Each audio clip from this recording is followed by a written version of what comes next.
Now it came to pass on a certain day that he went into a ship with his disciples.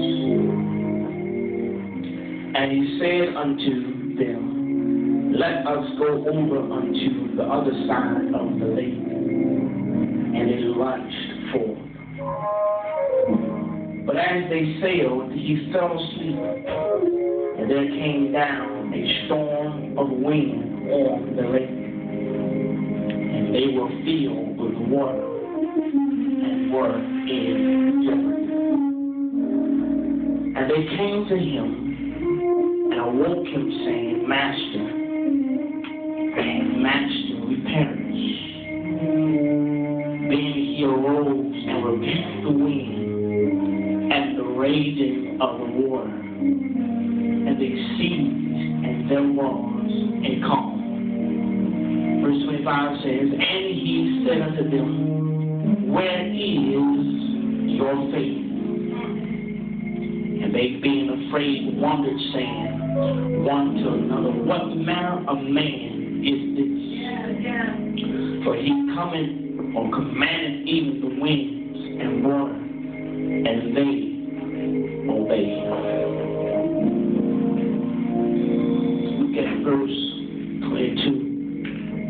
Again it says, Now it came to pass on a certain day that he went into a ship with his disciples, and he said to them, Let us go over unto the other side of the lake.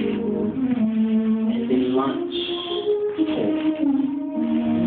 May the Lord bless you to the reading, the hearing, and doing of God's holy word. For a topical subject we'd like to use this morning is simply hold on to what you got. Somebody shout, what you got? What you got? I've got a word. I've got a word. As we look at this book, saints of God, the book of Luke, the 8th chapter, the 22nd through the 25th verse, we understand, saints of God, that Jesus and his disciples went into a ship. We understand that the ship represents your life. Not only the ship represents your life, but understand the ship represents your destination and the course of your life. The Bible says here that when Jesus entered the ship, he changed the course. In other words, understand, he gave them a purpose and a destination. I just want to know this morning, is there anybody here that remembers when Jesus got into your ship? Is there anybody here that remembers when he changed your course? Understand, in your life you are lost, you are drifting, you are bound, you are on your way to a devil's hell. But one day you found your way to an altar and Jesus came on board. And when Jesus came on board, he washed you in his blood. He delivered you and put his spirit in you and his anointing on you. And he gave you a purpose and he gave you a destination. The Bible says here that as soon as Jesus entered the ship, he gave them a word. Somebody shout a word. We understand, see, God, that word was prophetic because that word carried the spirit of destiny in it. We understand that the word said that you're going somewhere. Has anybody got a word in your life from God that you're going somewhere? Has anybody got a word that has pointed you towards something greater than what you have? Has anybody got a word that stirs your faith and wakes you up in the morning and carries you through your day? Tell somebody to look at your neighbor and say, excuse me, neighbor, but I'm faithful that I got a word. Yes. I've got a word. I've got a word. And the Bible we see here that they got a word of destiny that assured them of his presence with them.